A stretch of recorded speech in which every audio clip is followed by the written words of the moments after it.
अस्सलामुअलैकुम नाज़रीन इकराम, रोशनी light channel की तरफ से आप सबको खुशामदीद।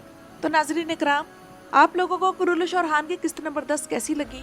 और मैं आज की इस वीडियो में इस एपिसोड पर अपना ऑनेस्ट रिव्यू दूंगी, क्योंकि मैंने इस एपिसोड के ट्रेलर्स पर बनाई गई अपनी 2 वीडियोस में इस एपिसोड के बारे में बहुत एक्साइटमेंट का इजहार किया था और मैं बड़ी पुरुमीद थी। तो आज के इस रिव्यू में मैं आप लोगों को बताऊंगी कि ये एपिसोड्स किस हद तक हमारे तवक्कुआत पर पूरा उतरी, इनमें क्या खामियां थी और क्या नाकामियां थी। क्योंकि ये वो एपिसोड थी जिसने जहां एक तरफ बुरसा की फतह दिखाकर हमारे दिल को खुशी से भर दिया, तो वहीं उस्मान बे की वफात दिखाकर हमारे दिलों को जख्मी भी किया। ये किस्त शानदार थी मगर मुकम्मल तौर पर बेऐब नहीं थी। तो आइए मिलकर इस एपिसोड का जायजा लेते हैं। तो इस एपिसोड के शुरू ही से editing, camera angles, scene design और म्यूजिक तक में बहुत मुस्बत तब्दीलियां नजर आईं और डायरेक्शन और एडिटिंग टीम ने वाकई लेवल अप कर लिया है। और कहा जा सकता है कि इस बार कहानी के निकम्मेपन को डायरेक्शन और एडिटिंग की महारत ने संभाल लिया।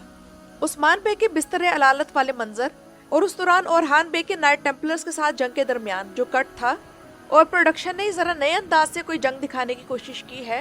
लेकिन शायद आप लोगों को याद होगा कि मैंने अपनी पिछली वीडियो में, अभी एपिसोड रिलीज नहीं हुई थी, तो इस डर का इजहार किया था कि इस जंग को जैरको ताई की कमेंट्री के साथ दिखाना शायद इस जंग का हमारे साथ पूरा कनेक्शन ना बना पाए। तो यही हुआ। अगर इस जंग को नॉर्मल अंदाज में दिखाया जाता तो ये ज्यादा बेहतर नजर आती, और एआई के बजाय अगर सीजीआई का इस्तेमाल किया जाता तो सीन्स ज्यादा रियलिस्टिक लगते। लेकिन बहरहाल fight scenes, choice of angles और स्पेशल इफेक्ट्स अच्छे थे। लेकिन एपिसोड में जो मजीद जंगी मनाजिर थे वो भी बहुत बेहतर थे, जबकि ओरहान बे के मंसूबे का हर कदम वाज़ेह तौर पर दिखाया गया और कैमरा एंगल्स और फाइट कोरियोग्राफी बहुत मजबूत थी। ओरहान बे और हेक्टर के दरमियान लड़ाई का मंजर खास तौर पर लाजवाब इस लिहाज से था कि मर्द यास्चियोग्लो और एमरे कजिल अरमा के कद के फर्क को इस कदर महारत से फिल्माया गया कि इन दोनों के कद के दरमियान वाज़ेह फर्क महसूस ही नहीं हुआ। तो यहाँ से मालूम हुआ कि मसला ओरहान में नहीं, कैमरा एंगल्स में था, और ये बात आखिरकार इस किस्त में वाज़ेह हो गई। एपिसोड का तकरीबन हर मंजर उस्मानी रियासत के क़याम के मकसद से जुड़ा हुआ था। हर सीन में ओरहान के मकासद को उजागर किया गया था, और एक व्यूअर के तौर पर भी हम यही चाहते थे। लेकिन बुरसा का शहनशाह से हासिल किया जाना बहुत जल्दी निपटा दिया गया।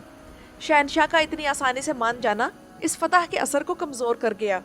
यहाँ मज़ीद सख्त और मजबूत मुकालमे होने चाहिए थे। यानी कि यह मामला फिर से राइटर्स पर आ जाता है कि वो एक कमज़ोर कहानी दिखा रहे हैं और स्क्रिप्ट में काफ़ी कमज़ोरी है। इसीलिए ओरहान बे की बुरसा के अवाम पर शफकत और दुश्मन फौज के नफसियाती तौर पर टूटने के मनाजिर भी सरसरी तौर पर गुजर गए और इन्होंने कोई खास असर नहीं छोड़ा। लेकिन फिर बुरसा में दाखिले का मंजर आया और हमारे रोंगटे खड़े हो गए। यहाँ सेट, म्यूजिक और कैमरा सब लाजवाब थे। नमाज और दुआ से आगाज और ला गालिबा इल्लल्लाह के नारों के साथ शहर में दाखिला बाकमाल था। ओरहान बे का शहर में घूमना, अवाम का खौफ और एक बच्ची के जरिए एतमाद का पैगाम, एक खूबसूरत अंदाज था। लेकिन ये उतना मुतासिर कुन नहीं था जिस तरह सुल्तान फातेह सीरीज में फतह के बाद के मनाजिर दिखाए जाते हैं। अब आते हैं उस्मान बे की वफात की तरफ। तो हथेली में बुरसा की मिट्टी और इजराइल का बाला खातून की सूरत में आना, तो ये मंजर इस ड्रामे के पुराने व्यूअर्स के दिल जीत गया।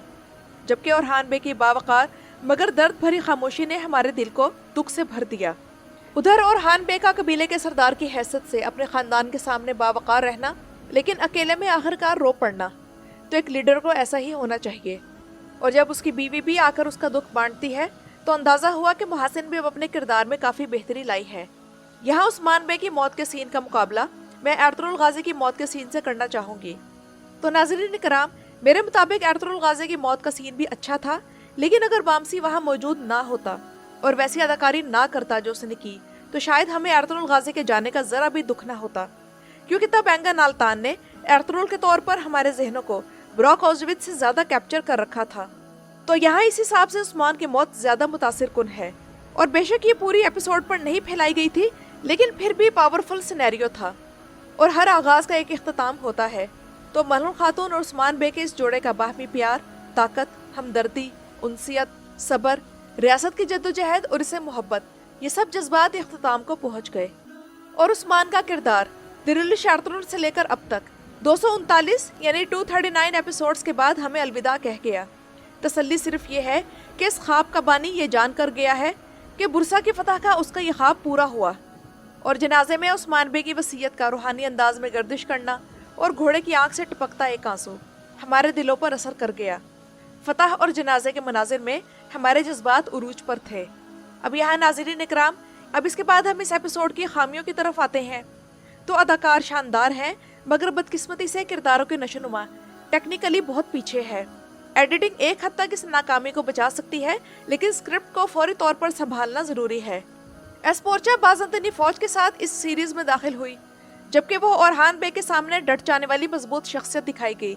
लेकिन अब ये कबीले में बेमानी जज्बाती बातें करती दिखाई देती है, जिनका कोई तसलसल नहीं। ओरहान के साथ इसके मनाजिर अच्छे हैं, लेकिन दूसरों के साथ इसके डायलॉग्स बहुत सतही हैं, और इसका किरदार किस सिमत जा रहा है ये भी वाज़ेह नहीं।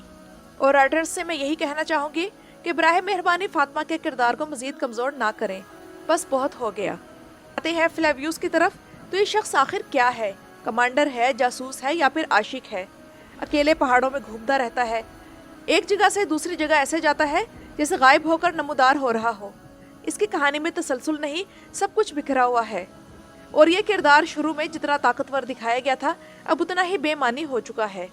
जबकि फातिमा और फ्लेवियस एक दूसरे से कैसे राब्ता करते हैं, कैसे मिलते हैं, समझ से बाहर है। इनके मनाजिर कहानी से अलग ही चल रहे हैं और हमेशा एक ही जगह एक जैसे मुकालमे, जबकि कई किस्तें गुजर गई हैं और इनकी कहानी को बहुत ज्यादा खींच दिया गया है। उधर हेक्टर और तैमूर ताश की तरफ आए तो दो ताकतवर दुश्मनों का इत्तेहाद बहुत आसानी से खत्म कर दिया गया। इतने बड़े दुश्मन महाज को ज्यादा मौसर अंदाज में दिखाना चाहिए था। इसके अलावा दो सरदारों का रस्सी से गला घोंटकर मारा जाना एक ऐसा तारीखी लम्हा था जिसे ड्रामे में मुकम्मल और वजनी अंदाज में पेश होना चाहिए था। जिस तरह के सुल्तान फातेह सीरीज में इस तरह के सीन दिखाए जाते हैं, लेकिन यहाँ कुरुलुश और हान में ये मंजर अधूरा और बेरब्त लगा। तो नाज़रीन इकराम, इसी वजह से इस एपिसोड की रेटिंग 3.78 आई। महमद बोज़दैक ने कभी सोचा भी ना होगा कि जिस बुरसा की हाइप उन्होंने कुरुलुश उस्मान के सीजन 5 से बना रखी थी, जब वो फतह होगा तो उस एपिसोड की रेटिंग 4 तक भी नहीं पहुंचेगी। और अंदाजा करें कि इस एपिसोड में दो अजीम वाकयात थे, बुरसा की फतह और उस्मान बे की मौत। तो अगर महमद बोज़दैक सिर्फ एक ही वाकया दिखाते तो व्यूअर्स अगले वाकये को देखने के लिए बेचैनी से अगले एपिसोड का इंतजार कर लेते। लेकिन ये दोनों बड़े वाकयात एक ही एपिसोड में दिखा दिए गए, जिससे सस्पेंस खत्म हो गया। यानी कि बुरसा, जो कि ओरहान की जिंदगी में हकीकी तब्दीली का आगाज था, और दूसरी तरफ उस्मान की मौत, जिसने इस सीरीज के व्यूअर्स को मुतासिर करना था, एक ही किस्त में दिखा दिए। और इस एपिसोड की जबरदस्त प्रमोशन भी की, लेकिन फिर भी रेटिंग 3.78 रही। ये रेटिंग खुद महमद बोज़दैक के लिए भी परेशान कुन होगी।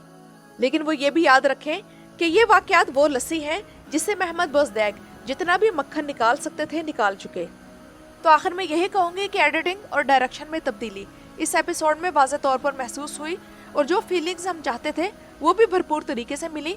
लेकिन किरदारों का अगर आपस में मिसकनेक्शन दूर ना किया गया तो ये तमाम शानदार मनाजिर भी नाकाफी साबित होंगे। और स्क्रिप्ट राइटर्स अब होश में आ जाएं, इस शानदार एपिसोड की ये रेटिंग इनके मुंह पर तमांचा है। तो नाज़रीन इकराम, ये तो थी मेरी आज की वीडियो, और इस एपिसोड के बारे में आप लोग मेरी राय से मुत्तफिक हैं या नहीं, मुझे कमेंट्स में ज़रूर बताइएगा। मेरी वीडियो देखने का शुक्रिया।